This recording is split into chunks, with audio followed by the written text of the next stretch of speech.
우리가 마가복음 나누고 있습니다. 마가복음은 이제 예수님의 생애 행적을 기록해서 당시에 이제 초대교회에 로마에 박혀 있는 성도들에게 소망을 주고자 이제 쓰여졌습니다. 그리고 오늘날 이것을 읽는 우리에게도 동일한 기대를 가지고 이렇게 전해지고 있는데요. 그래서 마가가 이 마가복음에서 하나님의 아들 예수 그리스도가 우리 가운데 오신 것을 분명히 기록하고 그분이 행하신 일들을 말씀하고 있는데요.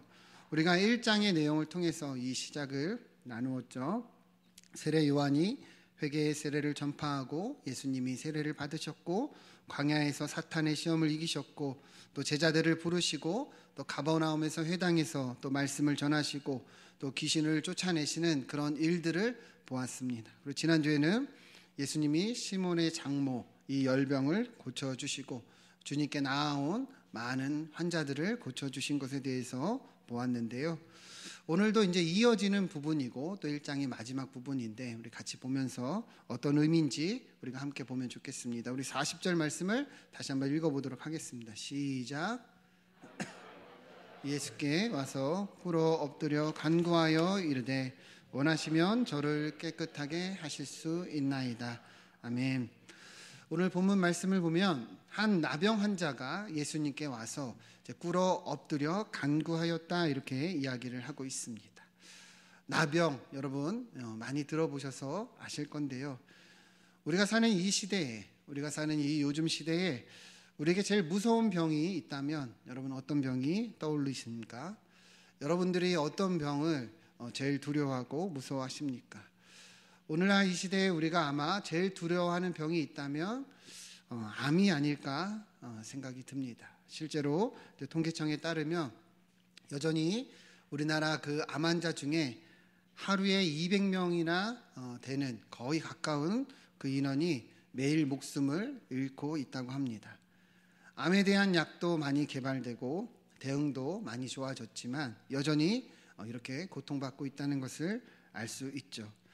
그래서 우리도 어떻습니까? 주변에 누가 암에 걸렸다, 우리 친지나 가족이 암에 걸렸다 하면 우리가 그 소식을 들으면 정말 덜컥 가슴이 내려앉죠.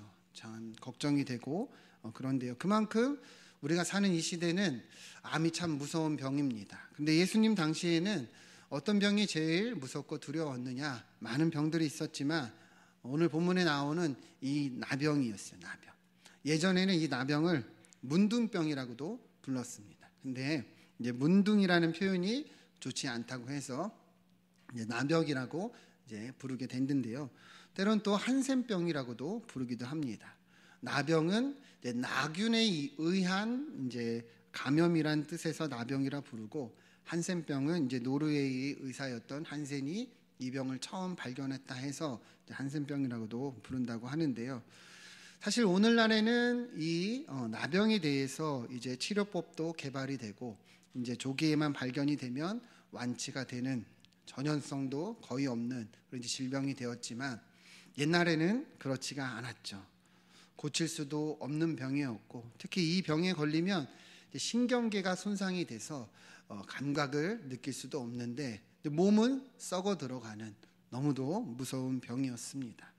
그래서 예전에도 우리나라도 보면 이 나병 환자들을 이제 격리를 했었어요. 여러분 소록도 아시죠? 이제 소록도 같은데 보면 일제 시대에 일제 강점기 때 일본 군사들이 길에서 나병 환자들을 보면은 잡아다가 이 섬에 격리를 시켰다고 합니다. 그만큼 이 병이 무섭고 또 퍼질까 두려웠던 거죠.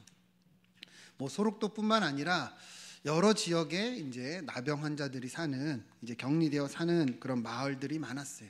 인천에도 굉장히 많았다고 하는데요. 예전 저기 우리 그 만월산 그쪽에 승하원 있죠. 승하원 있는 그쪽에도 나병 환자들이 사는 그 마을이 있었고 이쪽에 저기 상고동 쪽에도 거기 나비공원 이쪽에도 그런 이제 그 나병 환자들이 사는 집성촌들이 있었다고 합니다. 그러니까 격리를 시킨 거죠. 무서우니까 두려우니까 그만큼 이 병이 무서웠기 때문인데요. 예수님 당시에는 그 두려움이 더더욱 컸죠. 혹시나 이 병에 걸리면 이 전염병에 걸리면 이렇게 몸이 썩어 들어가고 그리고 질병의 이 감각도 느낄 수 없었기 때문에 무서웠던 거예요. 그런데 예수님 시대에 이 병이 진짜 무서웠던 것은 단순히 이 증상 때문만은 아니었어요. 이 율법에 따르면 이 병에 걸리면 이제 부정한 자가 돼서 정결법에 의해서 부정한 삶을 살아야 했는데요. 레위기 13장 8절 말씀을 우리 같이 한번 읽어보겠습니다. 시작. 제사장은 그 병이 피부에 퍼졌으면 그를 부정하다 할지니라. 이는 나병이니라. 아멘. 제사장이 진찰을 했는데 이 피부에 막 반점 같은 게 있어요. 근데 보니까 이제 나병이면 뭐라고 얘기를 합니까? 그를 부정하다 할지니라 이렇게 얘기를 합니다. 부정하다. 그러니까 이 병에 걸리면 율법으로 부정해지는 거예요. 부정하다는 말은 다른 것이 아닙니다. 영어 성경으로 보면 unclean 이렇게 되어 있는데 다시 말하면 더럽다. 이렇게 더러운 사람이 되는 거예요. 그러니까 이 병에 걸리면 율법적으로 더러운 사람이 돼서 더러운 존재가 돼서 살아야만 했던 것이죠. 안 그래도 살이 썩어 들어가고 막 흉측한 이런 반점이 막 나타나는데 그것도 괴로운데 이제 종교적으로 이제 부정한 사람으로 살아야만 했던 것이죠. 그래서 어떻게 살아야 하느냐면 레위기 13장 45절 46절을 보면 나병 환자는 옷을 찢고 머리를 풀며 윗입술을 가리고 외치기를 부정하다 부정하다 할 것이요 이렇게 얘기를 합니다. 그러니까 나병에 걸리면 길을 다닐 때든지 어딜 갈 때든지 윗입술을 가리고 나는 부정합니다 부정합니다 소리치며 살아야 했다는 거예요. 그러니까 병 있는 날 동안에는 어떤 거예요? 늘 부정했다는 것이죠. 나병은 거의 나을 수가 없는 병이에요. 그러니까 나병에 걸리면 평생을 이렇게 나 부정합니다 나 부정합니다 사람들 앞에 나 더럽습니다 더럽습니다 하면서 살아야 했다는 것이죠. 여러분 한번 생각을 해보세요. 나병 환자가 길을 가고 있어요. 이 사람이 부정하자 부정하다 말하고 가면 다른 사람들이 어떻게 이 사람을 바라봤겠습니까? 얼마나 증오하고 얼마나 더럽게 쳐다봤을까요? 당시의 사람들의 인식은 나병에 걸리는 것은 다른 것이 아니라 죄를 지었기 때문이라 그에 대한 대가다 생각을 했어요. 그러니까 사람들이 이 나병 환자를 볼 때 얼마나 안 좋게 증오스럽게 쳐다봤을지 저주를 퍼부었을지 우리가 알 수가 있는 것이죠. 그런데 이 비참한 삶은 단순히 이것이 전부가 아니에요. 46절 제일 마지막 보면 혼자 살되 진영 밖에서 살지니라 이야기를 합니다. 병으로 인해 괴로워요. 율법적으로 부정해졌어요. 근데 그뿐만이 아니라 어때요? 이제는 가족들과 함께 살 수가 없는 거예요. 친구들과 함께 살 수가 없는 거예요. 공동체에서 나가야만 하는 거예요. 나 때문에 다른 사람들도 부정해질 수 있기 때문에 나 때문에 내 가족이 이 병에 걸릴 수도 있기 때문에 이렇게 나가야만 했다는 것이죠.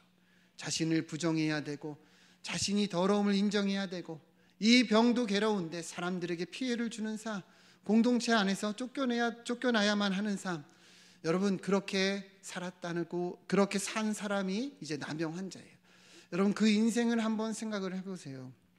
얼마나 비참하고 처절했을지 느껴지는 부분이죠.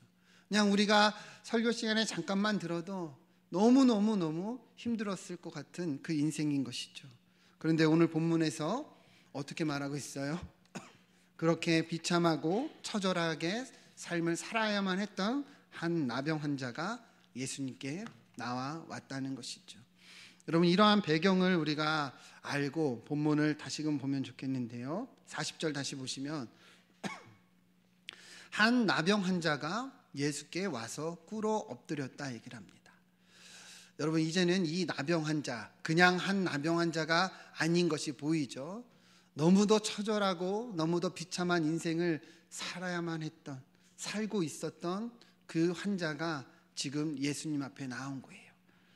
예수님 앞에 나왔는데 어떻게 나왔습니까? 나와서 어떻게 합니까? 꿇어 엎드리고 있어요. 꿇어 엎드렸다. 그의 이 마음의 자세가 어떠했는지 알 수 있겠죠. 그러면서 예수님께 간구합니다. 뭐라고 간구해요? 이르되 원하시면 저를 깨끗하게 하실 수 있나이다.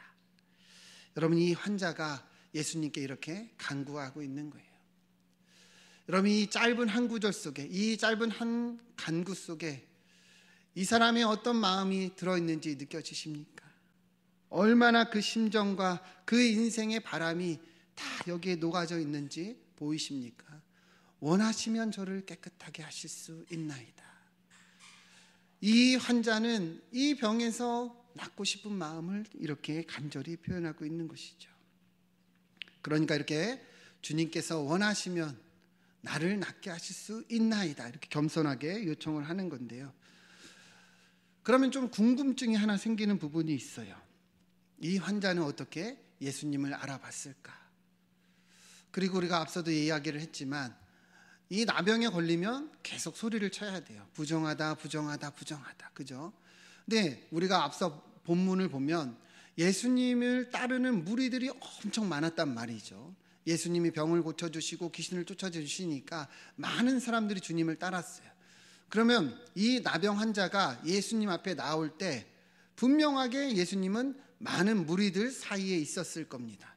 그러면 이 사람이 그 틈을 뚫고 나오려면 어땠을까요? 부정하다, 부정하다 말하면서 그 많은 사람들 틈을 비집고 나와야 하는 건데 사실상 굉장히 어려운 일이죠. 잘못했다가 사람들하고 닿기만 해도 큰일 날 수 있는 거예요. 사람들이 이 사람을 위협하고 돌을 던지거나 할 수도 있는 거죠. 어쩌면 이 나병 환자는 정말 생명을 걸고 주님께 나왔다 말할 수 있는 건데요. 그렇게 보면 이 나병 환자는 왜 예수님께 이렇게 생명을 걸고 나올 수 있었을까? 그만한 주님을 향한 믿음과 확신이 있었기 때문이라 볼 수 있는 것이죠. 이 예수님이 내 병을 고칠 수 있을 것이라는 확신이 있었기 때문에 이 어려운 상황을 뚫고 나온 거예요. 어떻게 이런 마음을 가질 수 있었을까? 어떻게 이 환자가 예수님을 알아볼 수 있었을까? 사실 오늘 본문 마가복음에서는 힌트가 없지만 마태복음을 보면 똑같은 사건에서 이렇게 이야기를 합니다. 마태복음 8장 1절 2절을 보면 같이 한번 읽어보겠습니다. 시작. 예수께서 산에서 내려오시니 다르니라 한 나병 환자가 나와 절하여 이르되 주여 원하시면 저를 깨끗하게 하실 수 있나이다 하거늘. 아멘. 완전 똑같은 상황이죠. 근데 이 상황 앞에 뭐가 있었어요? 예수님이 산에서 내려오셨다. 여러분 예전에 금요기도 할 때 산상수훈 나눴던 기억하시죠? 마태복음 8장 앞에 부분이 산상수훈이에요. 그래서 예수님께서 율법을 해석해서 어떻게 살아야 되는지, 그리고 하나님이 원하시는 것이 무엇인지 이 작은 산에 올라서 말씀해 주셨죠. 특히 구하라 그리하면 너희에게 주실 것이고 찾으라 그리하면 찾아낼 것이고 두드리면 열릴 것이라 말씀하시기도 했습니다. 근데 이 나병 환자가 어떤 거예요? 이 산상수훈의 말씀을 들었다는 것이죠. 아마도 예수님께서 이 가버나움 갈릴리에서 많은 일들을 행하셨을 때 이 소문이 나병 환자에게 들렸을 거예요. 예수님이라는 분이 오셨는데 귀신도 쫓아내시고 어떤 병이든지 낫게 하시더라. 우리도 그분 앞에 가면 나음을 입을 수 있지 않을까? 소문이 퍼졌겠죠. 그러니까 이 나병 환자가 예수님을 만나고 싶었던 거예요. 그래서 예수님께 이제 나아갔는데 특별히 이 산상수훈에서 하시는 말씀을 들은 것이죠. 그러면서 이 사람의 마음이 어떤 거예요? 믿음이 생긴 거예요. 주님이 전해주시는 말씀, 주님이 전해주시는 여러 이 하나님의 말씀들을 들으면서 저분이 내 병을 낫게 하실 수 있다. 이 확신과 신뢰와 믿음이 생겨서 주님께 이 어려움을 뚫고 나올 수 있었던 것이죠. 여러분 믿음은 어디서 납니까? 들음에서 납니다. 우리 로마서 10장 17절 말씀 보면 믿음은 들음에서 나며 들음은 그리스도의 말씀으로 말미암았느니라 분명하게 말씀하고 있습니다. 그러니까 이 사람도 이 나병 환자도 예수님께 나아오기 전에 예수님의 말씀을 들으면서 믿음과 확신이 생겼다는 거예요. 그래서 주님께 나와 꿇어 엎드려 내 병을 낫게 하실 수 있나이다. 원하시면 나를 깨끗하게 하실 수 있나이다. 고백할 수 있었던 것이죠. 여러분 우리가 왜 전도하고 왜 새생명 축제를 하고 우리가 태신자를 품고 기도를 합니까? 이 자리에 초대해서 아직도 주님을 모르는 사람들이 하나님의 말씀을 듣고 그들 가운데 믿음이 생기기를 바라기 때문 아닙니까? 여러분, 믿음은 들음에서 납니다. 이 나병 환자도 그 자리에서 주의 말씀을 듣고 믿음이 생기고 나의 처절한 인생, 비참한 인생, 정말 어둡고 소망이 없는 이 인생에 저분이 나의 메시아요 그리스도고 소망이심을 깨닫게 되고, 많은 사람들, 수많은 무리들이 따랐지만 이 나병 환자가 용기를 내어 그 틈을 뚫고 주님께 나와 꿇어 엎드려 간구를 했다는 것이죠. 40절 다시 보시죠. 한 나병 환자가 예수께 와서 꿇어 엎드려 간구하여 이르되 원하시면 저를 깨끗하게 하실 수 있나이다. 이 환자가 어떻게 이런 확신을 가지고 나왔는지 이해가 되시죠? 그러니까 예수님이 뭐라고 얘기하십니까? 불쌍히 여기사 손을 내밀어 그에게 대시며 이르시되, 같이 한번 읽어보겠습니다. 시작. 내가 원하노니 깨끗함을 받으라 하시니. 아멘. 예수님께서 어떻게 하셨어요? 깨끗함을 받으라. 내가 원한다. 그래, 내가 원한다. 내가 너가 낫기를 원한다 말씀하셨어요. 근데 중요한 것은 주님은 단순히 말로만 나으라 말씀하시지 않았어요. 불쌍히 여기사 손을 내밀어 그에게 대셨다, 이렇게 이야기를 합니다. 여러분, 이 환자는 어떤 환자예요? 나병 환자예요. 부정한 병에 걸린 환자예요. 손에 닿기만 하면 그 사람도 부정해지는 겁니다. 그런데 주님은 어떻게 한 거예요? 개의치 않고 그의 몸에 손을 대셔서 고쳐주셨다는 거예요. 왜 예수님이 굳이 손을 대셨을까? 얼마든지 말씀만으로도 낫게 하실 수 있잖아요. 근데 왜 굳이 그의 몸에 손을 대셨습니까? 분명하게 얘기하고 있어요. 41절 앞에 보세요. 예수께서 불쌍히 여기셨기 때문이죠. 앞서도 이야기를 했지만 나병에 걸리면 공동체에서 떠나야만 했습니다. 혼자 살아야 돼요. 진영 밖에서 살아야 돼요. 사람들과 함께 공존할 수가 없습니다. 내가 얼마나 아픈지, 내가 얼마나 괴로운지 아무도 위로를 해주지 못합니다. 누가 이 사람의 손을 잡아준 적이 있었겠어요? 너 힘들지, 아프지, 누가 그의 몸에 손을 대준 사람이 있었겠습니까? 안아준 적이 있었겠습니까? 아무도 없었어요. 아무도 없었어요. 그의 인생은 고독하고 외롭고 그렇게 아픔이 가득한 인생이었죠.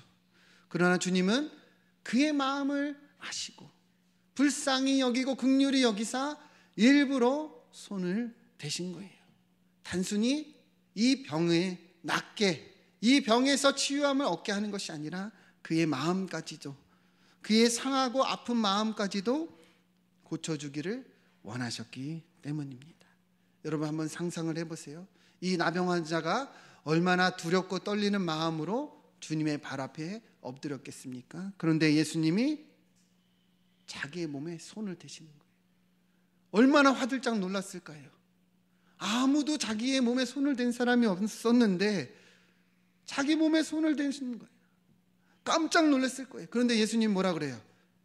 내가 원하노니 깨끗함을 받으라. 그리하여 어떻게 됩니까? 42절 보면 곧 나병이 그 사람에게서 떠나가고 깨끗하여진지라. 손이 닿자마자 깨끗함을 입었어요. 이 사람은 놀라자마자 나음을 입었어요. 이 사람의 마음에 어떤 마음이 들었겠습니까? 몸만 나은 것이 아니라 예수님의 마음까지도 느껴지면서 이 마음에 치유가 일어나기 시작한 것이죠. 여러분, 우리가 오늘 이 말씀을 볼 때 짧은 몇 절이지만 무엇을 느낄 수가 있습니까? 예수님은 우리의 삶을 회복시키시고 또 우리의 마음을 치유하시고 낫게 하시는 분이심을 분명히 알 수 있는 것이죠.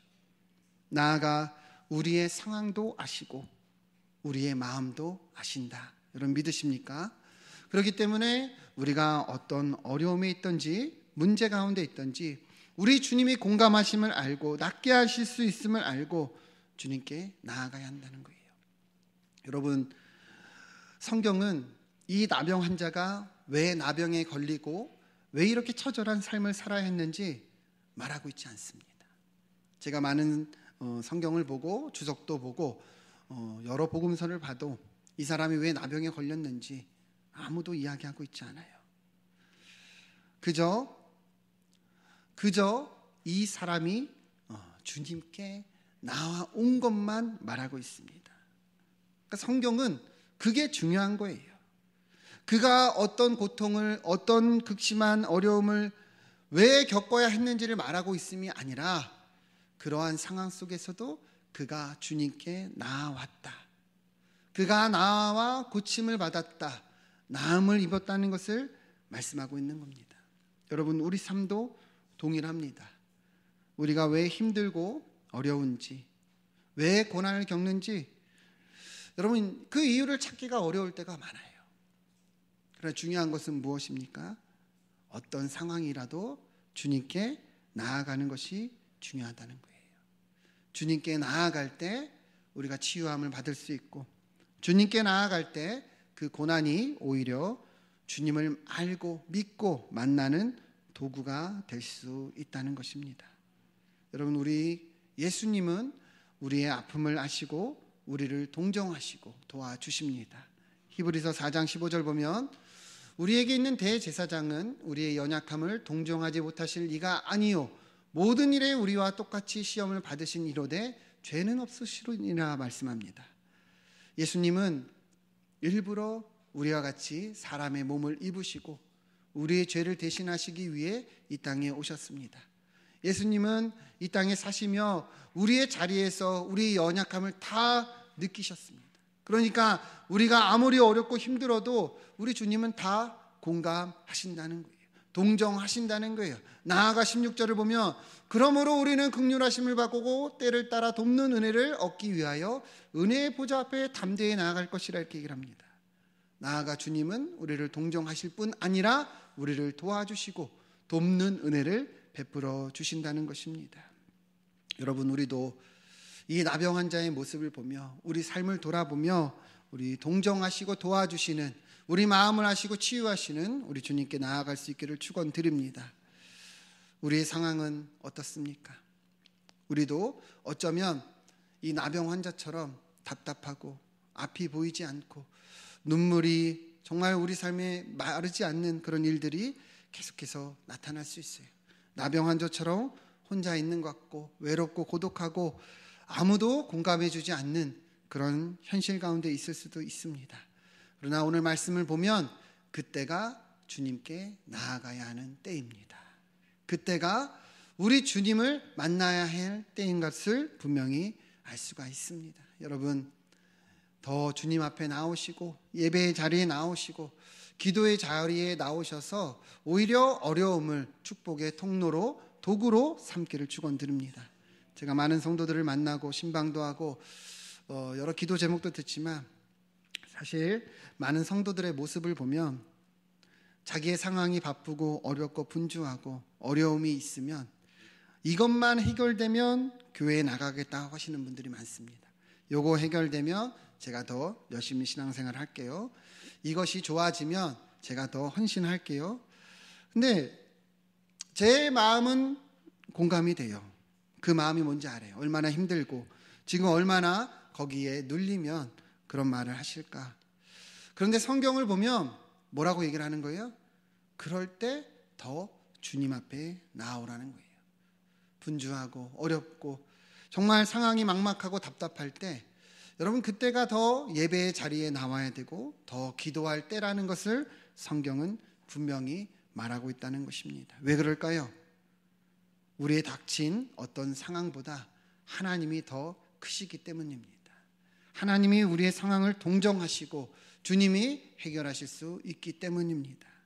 내가 감당하고 내가 이겨낼 수 있는 것보다 하나님이 그 일을 행하시고 그 일을 이루실 때 우리에게 진정한 축복이 되기 때문입니다. 여러분, 우리 주님은 우리의 상황보다 더 크십니다. 어렵고 힘들 때 이 나병 환자처럼 처절하고 괴로울 때 더 주님께 나아가시고 그리고 주님께 도움을 구하시고 또 주님의 이 축복을 경험할 수 있기를 축원드립니다. 지금 당장 드라마틱한 변화가 나타나지 않아도 기도하면 우리는 분명히 이 기도의 역사를 경험하게 됩니다. 돌아보면 다 하나님이 하셨다. 우리는 반드시 고백할 수 있게 된다는 것이죠. 여러분, 그러한 성도들이 되시고 그리고 주님께 더욱더 나아가는 그런 우리 삶이 되기를 축원드립니다. 우리 옆에 분들과 한번 인사합시다. 주님께 나아갑시다. 계속해서 말씀 보시면 예수님께서 그렇게 그를 긍휼히 여기셔서 고쳐주셨어요. 43절 보시면, 자, 그리고 나서 예수님이 뭐라고 말씀하시면 곧 보내시며 엄히 경고하사 이르시되 삼가 아무에게 아무 말도 하지 말고 가서 내 몸을 제사장에게 보이고 내가 깨끗하게 되었으니 모세가 명한 것을 드려 그들에게 입증하라 하셨더라. 이렇게 얘기를 합니다.